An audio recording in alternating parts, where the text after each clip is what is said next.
Meeting को संबोधित करने का मुझे अवसर मिला तो पहले भी था,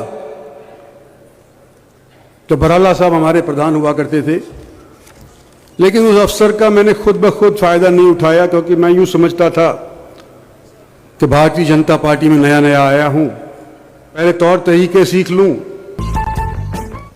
और उसकी नीतियों को बनाने के लिए सुझाव देने के लिए सक्षम हूं, और फिर ही जाकर के मैं सोचता था कि मैं बोलूं। साथ साथ संकोच मेरे दिमाग में यह भी था कि शर्मा जी हमारे रामविलास जी प्रधान हुआ करते थे,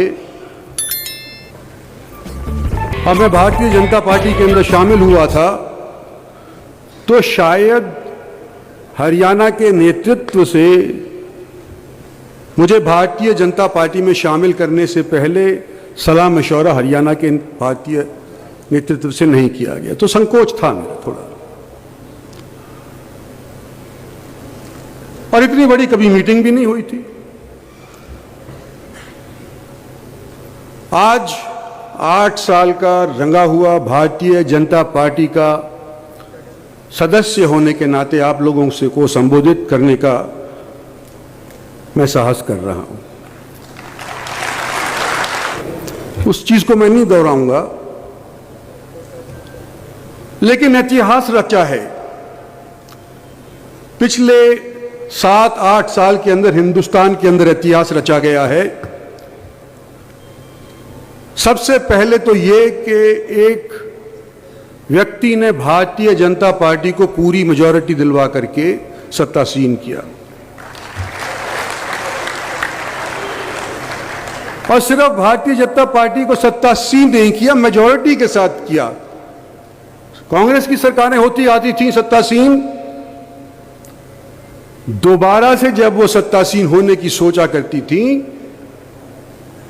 कभी कभी हो भी जाती थी, लेकिन पहले की निस्बत घाट वोटों से सत्तासीन हुआ करती थी।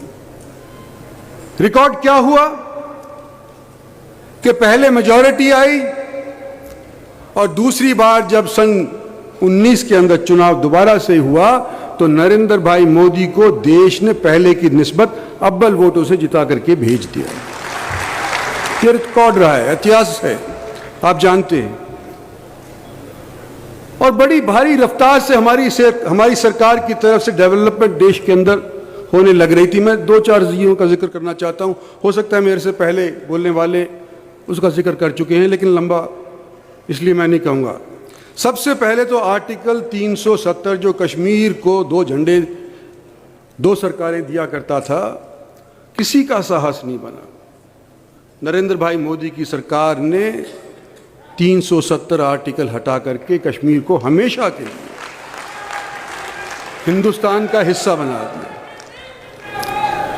जो षड्यंत्र करता था, चाइना का सहयोग हुआ करता था, जो आज के दिन तालिबान का भय हमारे को दिखाया जा रहा है, अगर ये 370 नहीं हटा होता तो ये भय दुगना हो जाता। आज के दिन ये साहस नहीं कर सकते कि यूं कहे कि कश्मीर में जाकर के कश्मीर को हिंदुस्तान से अलग कर देंगे, क्योंकि बिल्कुल तौर के ऊपर हमारा एक हिस्सा बन चुका है। पहले प्रधानमंत्री बनने के फैसले के बाद नरेंद्र भाई मोदी का रेवाड़ी के अंदर एक फंक्शन हुआ था, फौजियों ने किया था। मैं उस टाइम पार्टी के अंदर शामिल नहीं था, लेकिन जिस टाइम 1 रैंक 1 पेंशन का जिक्र आया था, उस टाइम के ऊपर मैं एमपी था, और मुझे याद है कि कांग्रेस पार्टी की सरकार ने यह वायदा किया था कि हमारे को सत्तासीन करो, हम तुम्हारे को 1 रैंक 1 पेंशन देंगे। और उसके लिए कितना प्रावधान किया था? 100 करोड़ रुपया।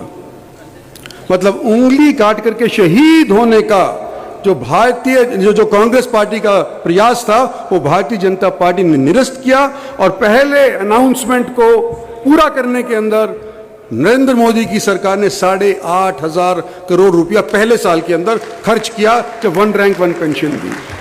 ये रेवाड़ी का वायदा था ये पूरा किया गया। हरियाणा के अंदर सबसे ज्यादा पेटी की नौकरी करने वाले,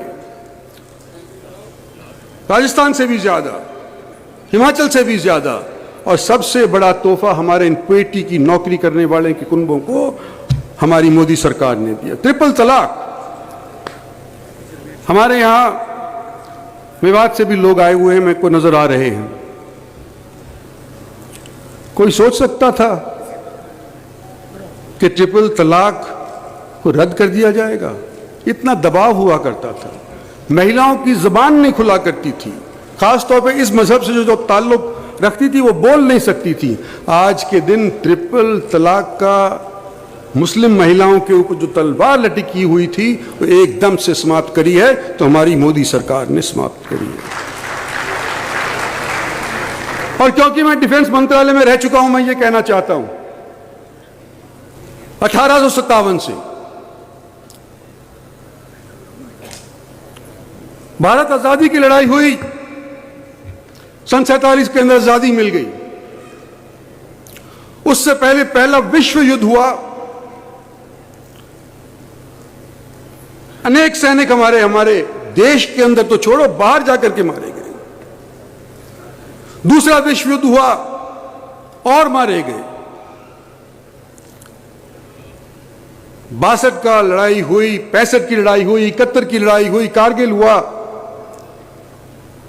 जो लोग मारे गए थे उनके लिए हमारी कांग्रेस पार्टी की सरकार ने कभी भी दूसरी इमारत बनाने की सोची ही नहीं, सिर्फ इंडिया गेट। आज हम बड़े बड़े नेता बैठे बैठे भाषण देके चले जाएंगे, और ये 8 साल के अंदर जहां हम जैसे ने भाषण दिया है, हमने ये भी सुना है कि कार्यकर्ता की आवाज क्या है। हो सकता है खुले में होकर के डिसिप्लिन पार्टी है, खुले में नहीं बताती, लेकिन कार्यकर्ता की आवाज जब तक नहीं पहुंचाई जाएगी हमारी सरकार को और हमारी पार्टी तक को, तो ये वोट जिसका हम जिक्र कर रहे हैं, तीसरी बार विजय होने का जिक्र कर रहे हैं, कैसे होगा? धनखड़ साहब, आप पार्टी के अध्यक्ष, मुख्यमंत्री जी उठ के चले गए, पता नहीं लेकिन मेरी गुजारिश है आपसे और सभी यहां साथियों से और दिल्ली के प्रतिनिधियों से भी, तो एक कार्यकर्ता का मनोबल नहीं टूटना चाहिए।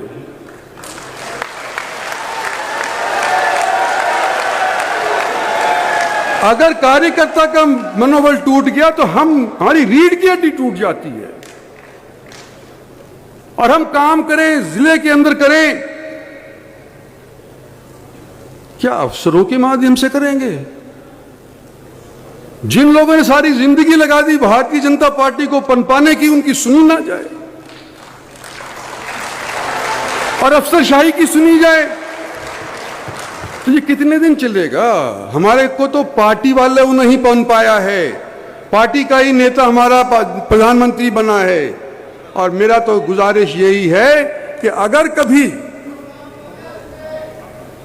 किसी भी जिले के अंदर, तहसील के अंदर, ब्लॉक के अंदर, पन्ना के ऊपर, पन्ना प्रमुख के ऊपर या जो दूसरे पदाधिकारी होते हैं उनके ऊपर अगर कभी तुलना करनी पड़ जाए, तो हमारे वर्कर की बात अव्वल होनी चाहिए, अफसर की नीचे होनी। ये मेरा आपसे एनसीआर रीजन बहुत लंबा चौड़ा हो गया, अलवर तक चला गया एक साइड के ऊपर, करनाल तक चला गया दूसरी साइड के ऊपर, पलवल तक चला गया तीसरी साइड के ऊपर। जो डिमोलिशन सुप्रीम कोर्ट के माध्यम से हो रही है या उनके कहने के मुताबिक हो रही है, उसका उस वोट बैंक के ऊपर बड़ा गलत असर पड़ रहा है। मैं ये कहना चाहता हूं, रोजाना गुड़गांव के अंदर, फरीदाबाद के अंदर तोड़ने के लिए आ जाते हैं, जेसीपी लेकर के तोड़ जाते हैं। भाई हम नहीं कहते कि सुप्रीम कोर्ट की बात मत मानो, मानो, पर उसके अंदर कोई दुभांत नहीं होनी चाहिए। कभी ए गली का तो हम तोड़ गए, बी गली का नहीं तोड़ेंगे। ये जब आ जाती है कि भाई एक चाहे गलती उतनी ही बराबर की करे हो, लेकिन वो इंद्रजीत सिंह के कम करीब है, तो उसका तोड़ा नहीं जाएगा। और जो किसी और के करीब है तो उसको तोड़ा जाएगा। तो एक तो ये डिमोलिशन जो है, अगर हमको दोबारा से सोच विचार करना भी पड़े या सुप्रीम कोर्ट का भी करना पड़े, तो एक नजरिए से, एक नजर से होनी चाहिए। और जो लोग जिनका घर टूट गया, चलो उनको संतोष भी आ जाएगा अगर बराबरी रखी गई। लेकिन जिन लोगों ने उनको बिजली का कनेक्शन दे दिया, जिन लोगों ने उनको पानी का कनेक्शन दे दिया, रोड की सुविधा दे दी, सीवर दे दिया, और वही लोग उस शहर के अंदर 20 साल तक पड़े रहे अफसरान, तो क्या उनके खिलाफ कार्रवाई नहीं होनी चाहिए? कि जिन्होंने लोगों के पैसे लगवा दिए, पैसा लेकर के कनेक्शन दे दिया, सीवरेज दे दी, और आज सुप्रीम कोर्ट की डमडमे के तौर के ऊपर आकर उनके घर तोड़ दिए गए, तो जिनके घर तोड़ गए तो बेसहारा हो गए, और वो अफसर वहीं की वहीं टिके रहे। क्या इसके बारे में भी हमारे को पार्टी के लेवल के ऊपर सोचना चाहिए? ये मेरा आप लोगों के बीच के अंदर है, क्योंकि पार्टी को पूरी तरह से पनपाने के लिए इस चीज़ के ऊपर विचार करना चाहिए। ज़्यादा लंबा मैं इसलिए नहीं बोलना चाहता हूँ, और बड़े बड़े साथी हमारे बोलना पकाया है, तो मेरी बात किसी को बुरी लगी हो, मैं बुरा नहीं किसी को कहना चाहता, सच्ची बात कहना चाहता हूँ। भाई आप लोगों ने मुझे बोलने का मौका दिया, धन्यवाद।